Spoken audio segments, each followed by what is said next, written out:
तर विद्यार्थ्यांकडे स्पेशल आणि फ्रेश या सुपर क्लासमध्ये आपले सर्वांचेच मनापासून स्वागत आहे। आणि आज आपण या सुपर क्लासमध्ये आज झालेला ग्रामसेवक भरतीचा जो पेपर होता तो आपण कव्हर करणार आहोत आणि त्या कारणास्तव सर्वांनी या सुपर क्लासला सुरूपासून शेवटपर्यंत नक्कीच पाहायचं आहे। आणि दुसरी सर्वात महत्त्वाची गोष्ट विद्यार्थ्यांना आपल्याला सांगू इच्छितो की आपल्याजवळ दुसरे क्वेश्चन्स असतील जे की या सुपर क्लासमध्ये कव्हर केलेले नसतील तर आपण काय करायचं आहे, लगेचच्या लगेच आताच कमेंट करून सांगायचं आहे, कारण आपण जे क्वेश्चन्स देताल त्यावरही आपण पुढचा सुपर क्लास तयार करूया त्या कारणास्तव।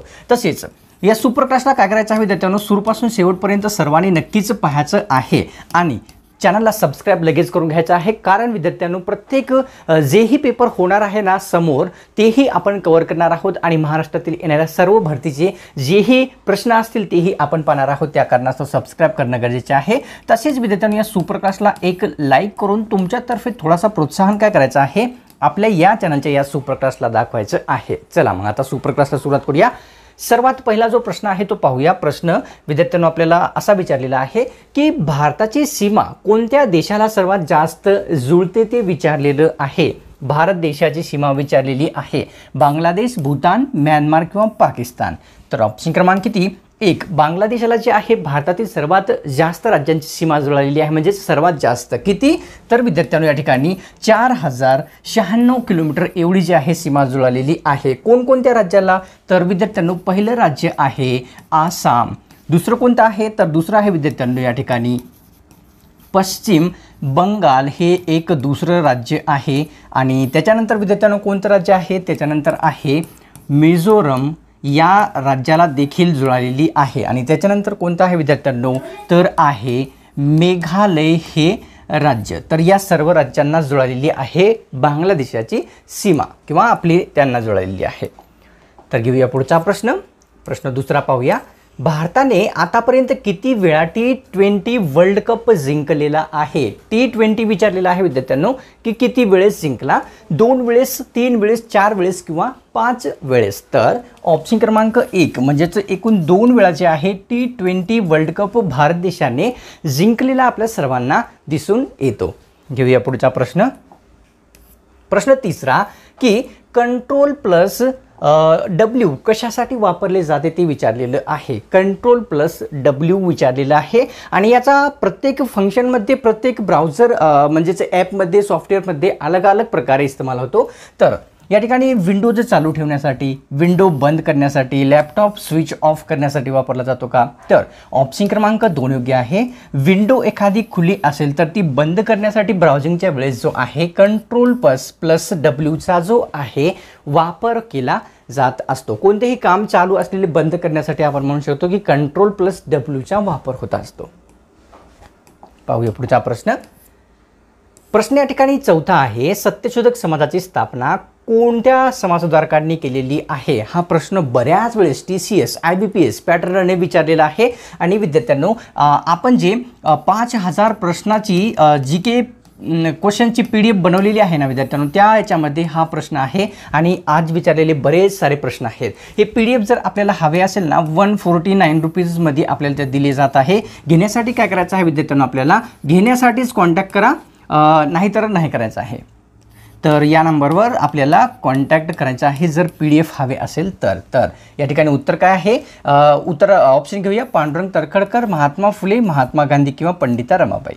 ऑप्शन क्रमांक या ठिकाणी 2 योग्य आहे। महात्मा फुले यांनी जे आहे सत्यशोधक समाजाची विद्यार्थ्यांनो स्थापना केलेली आपल्या सर्वांना दिसून येते।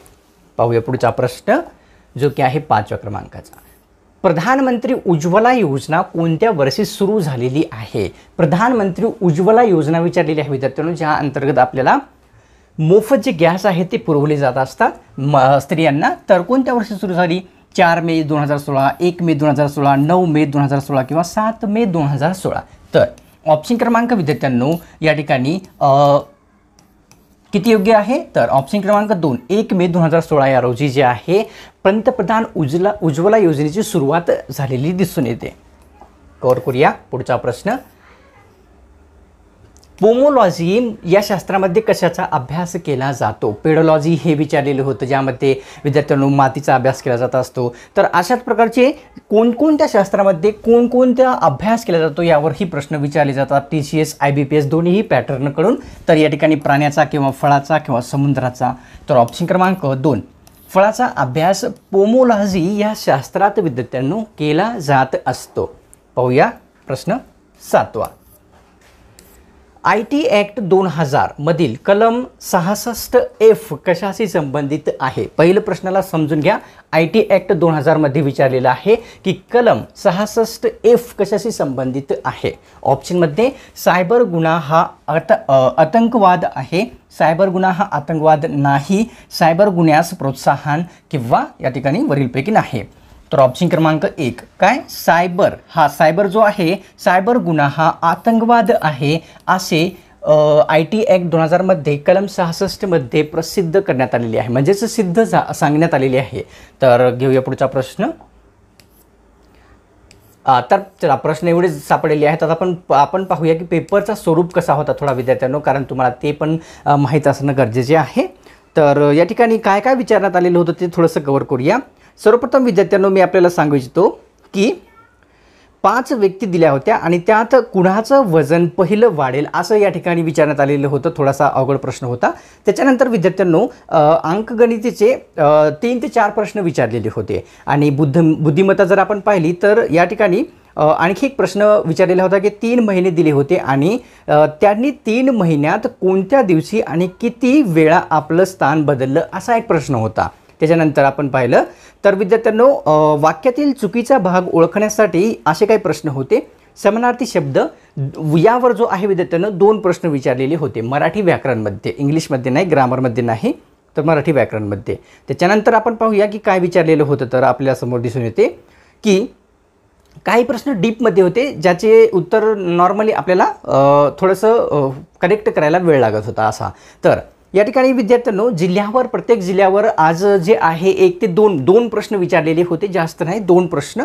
आणि त्याच्यानंतर ग्रामपंचायत, पंचायत समिती, जिल्हा परिषद यावरही प्रश्न काही विचारलेले आपल्याला पाहाव्यास मिळतात.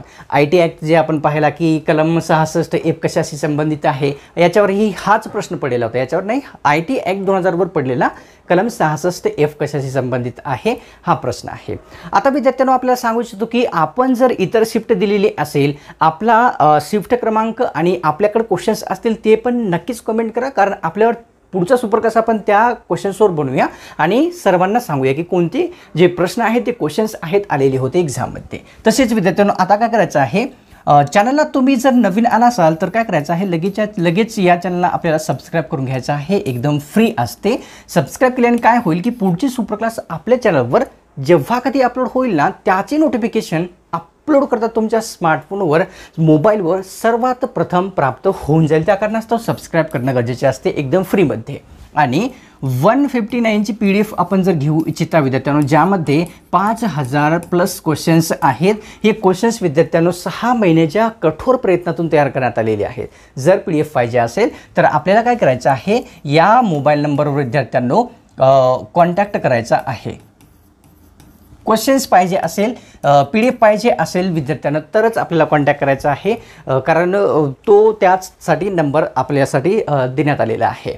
तर सुपरक्लास आवडला असेल तर एक लाईक पण नक्कीच करा. तर भेटूया आपण पुढच्या एक नव्या स्पेशल आणि फ्रेश सुपरक्लासमध्ये.